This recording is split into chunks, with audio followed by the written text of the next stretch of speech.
Technology-wise, we do a lot of things that help the player see more realism in the game. But I think the most interesting thing that we've done is focus on the TMD as something that is new and exciting for interacting with objects. Other games have done gravity before. Other games have done, large explosions and making things go fly all over the room and things of that nature. But what we're really excited about in this game is the TMD itself. So we've added a lot of technology to the game to make interaction with time different and interesting, rather than just reversing time, on a wholesale, actually interacting with specific objects and impacting that directly. It's been much more exciting than anything we've done before. Unreal is a really big engine, and it's a challenge for just about every developer to work with. What we've done to mitigate a lot of those problems is focus on the performance early, focus on the content early, make sure everything fits, make sure the consoles are running good, and those sorts of things. And then just, the gameplay framework, the palette's just wide open.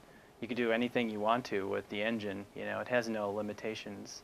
It's really just your imagination to get the job done. As you age an object, it's going to bring in new textures, it's going to bring in new shapes, and those things take time to load in.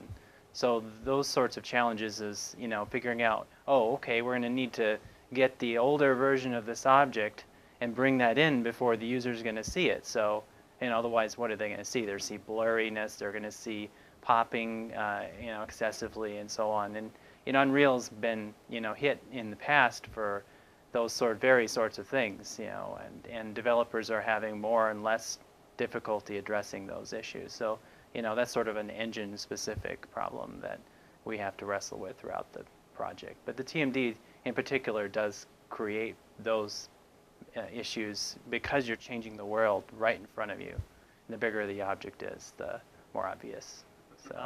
So on the one of the cool things that we've done with the engine is we've added, and that we're leveraging this throughout the studio, is a system that allows us to key animation and AI behavior and responses and all those things to try to create a really realistic opponent, really realistic ambient wildlife and things of that nature, so that we can glue all that stuff together. So like as an animation is playing through, it'll key off responses. Oh, I should damage the player here, or I should cause an explosion here, or at this point it's a decision point, I should react and go, turn around and attack this other creature in the game, and so on. So really, we've really created a cool system in that's not part of the Unreal Engine that really helps us make believable AI and believable ambient life and so on in the game.